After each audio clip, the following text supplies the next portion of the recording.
Standard Bank says it has a zero-tolerance stance on fraud and criminality. This after a television investigative documentary implicated Standard Bank and two other local banks for allegedly helping a gold smuggling gang launder millions of dollars of dirty cash in exchange for regular bribes. The bank says these allegations are viewed in a very serious light and has confirmed that due process is being followed internally concerning the matter. It says that it will report and assist in any lawful investigation. According to a televised investigative documentary by Al Jazeera, staff at Standard Bank, Absa Bank and Sasfin Bank are alleged to have been on the payroll of money launderers working for a cigarette magnate.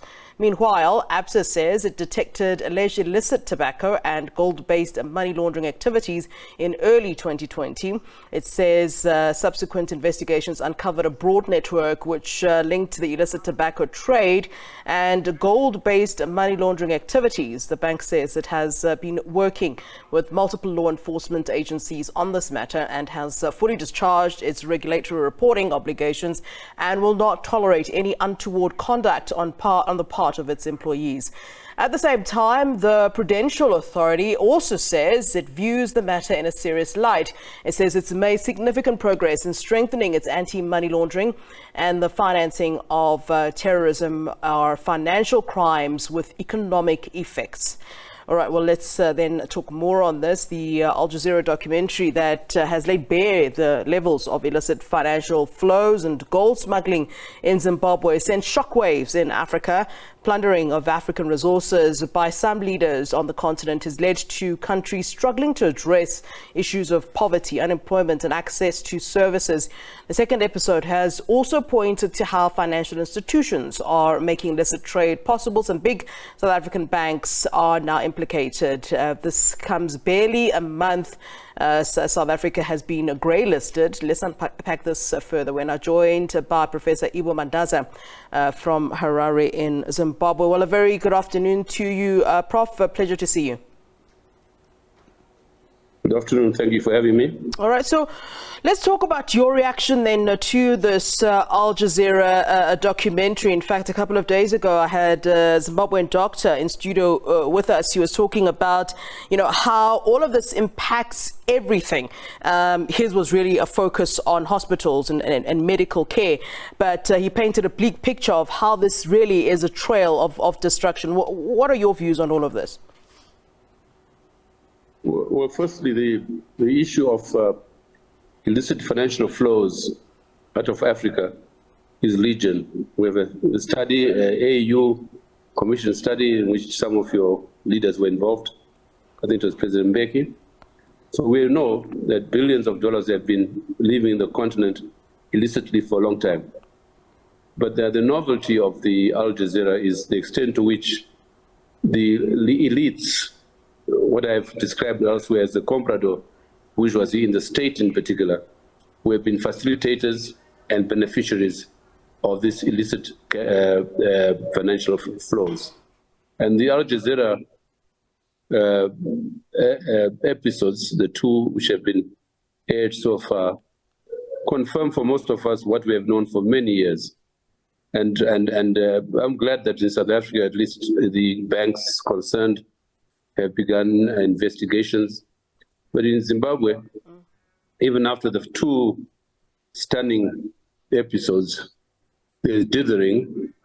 Yeah, there's little or no word at all from the authorities on this, especially when the very top leadership is implicated. Yeah. As is the case in the case of President Mnangagwa.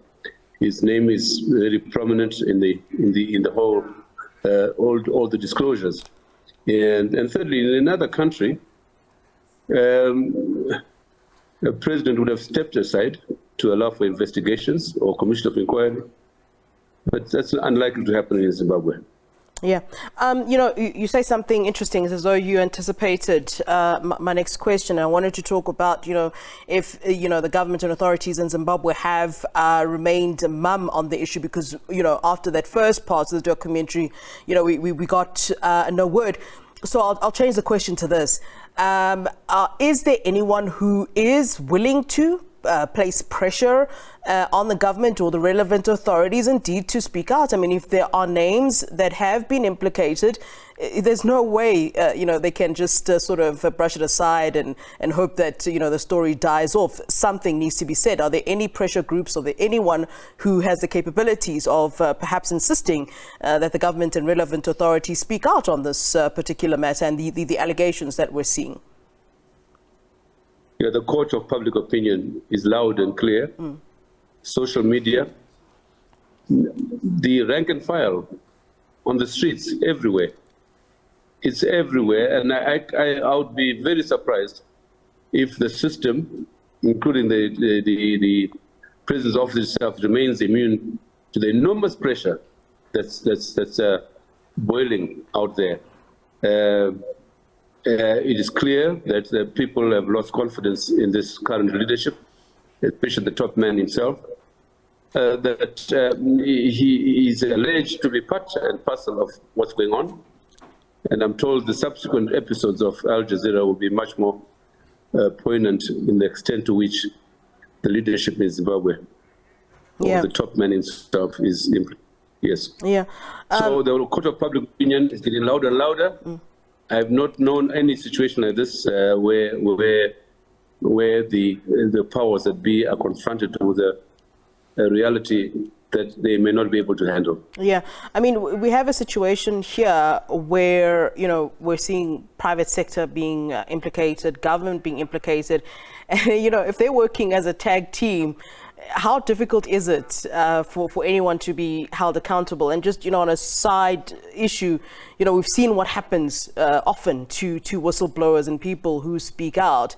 How difficult do you anticipate it would be for, something to be done about all of this? I think two things must happen or are happening. One is that the court of public opinion, as I've already referred to, the media, the social media, there needs to be a coordination of public opinion across the region.